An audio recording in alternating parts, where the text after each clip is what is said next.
Here's just an example. Suppose what I do is I just need to estimate the mean iota here. I just have this. I just separate things. This thing's independent of the state. This is the corresponding. This is the evolution of the log likelihood here as a function of iota. The posterior here is normal. The posterior for iota is normal with mean that evolves like this. This is just evolution of the mean. So it depends on data and past estimates of iota. That's how it evolves. The posterior covariance matrix is the inverse of a matrix like this. This is called a precision matrix. It's some prior specification. The precision is going to increase in time because sigma prime inverse is scaled by t. As you accumulate more observations, this matrix is increasing linearly. Its inverse is therefore decreasing. And it's the inverse that's the posterior covariance matrix. So that's just the impact of learning. Dependence on t here. So it's kind of a simple normal version of all this. Okay, I'm not sure how much of this I want to do.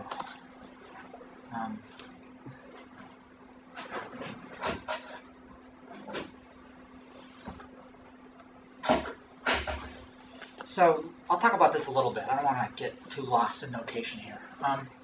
So when we want to talk about putting alternative models on the table, we want to ask the following question. Okay, imagine a decision maker. He's going to focus on say, one particular class of models. But we're going to have him search the consequences of other models that are not too far away statistically, that are ones in which would have a hard time telling apart given historical data. And that just leads us to look at things like log likelihood ratio. So we think about this as being this f tilde as being the density for some alternative model. This for the original model as a function of iota here. And then I'm going to put other models. So this is going to be misspecification, even conditioned on iota here. I'm going to put other models on the table whose log likelihoods are going to be constrained to be small. And so this is just, this so-called entropy is just a measure of the expected log likelihood ratios. And that this turns out for us to be a very tractable way to, once we start exploring misspecifications of actually both types, once we explore misspecifications here, we're going to look at misspecifications whose log likelihood ratios are small.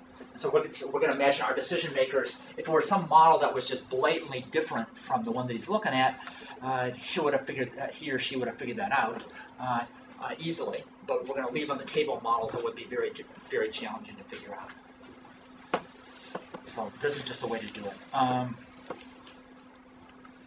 Okay, so let me just, try it.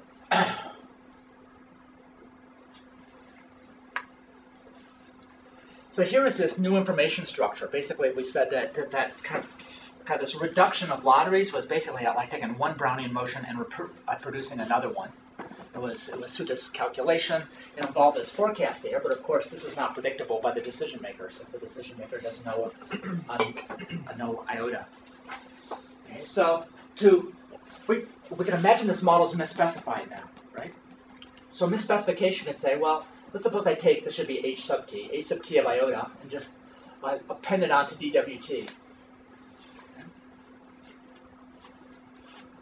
So that's a way, and the t dependence could be very rich in terms of the past. That's a way to think about the original models being misspecified. That's a way that we can handle the so-called misspecified dynamics. And in fact, in these continuous time environments, it's almost without loss of generality that these are the ones you're led to look at. Sorry, what do you mean by the model is misspecified exactly? Okay, so the decision maker says, I've got this baseline model. The baseline model has to do with this W here, has these normal increments with mean 0. Okay?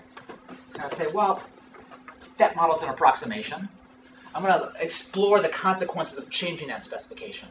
I'm going to take the mean 0 here, and I'm going to give it a mean something else, ht of iota. Okay? But I'm going to constrain this guy to be small, okay? Because that's what likelihood ratios tell me to do, that it has to be small. That if this were really big, and that this might be easier to ascertain than if this were small. And so if I have a change of specification of this nature, then I'm going to produce a new estimate for this depends on iota. I'm going to get a new estimate of iota, and it's going to show up as an adjustment of this type.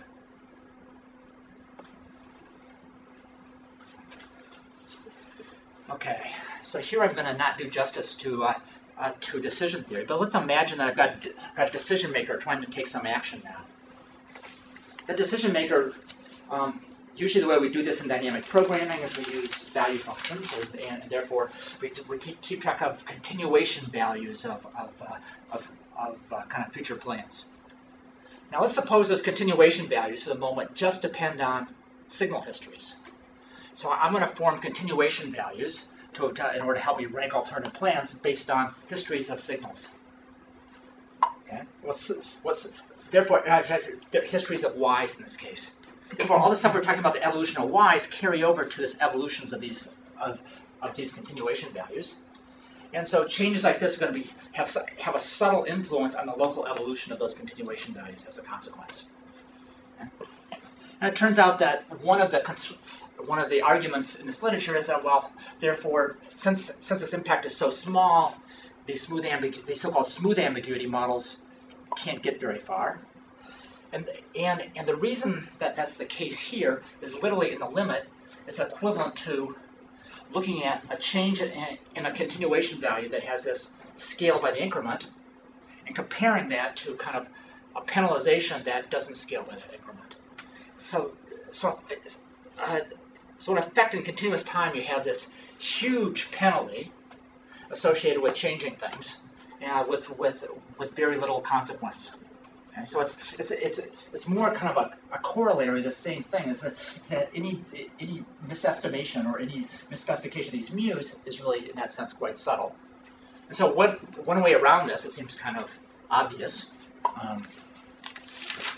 ex post, is you take penalties like this and you scale these by the sample interval, by dt as well. Since this is scaled by dt, we're going to have to penalizations like this have to be scaled by dt.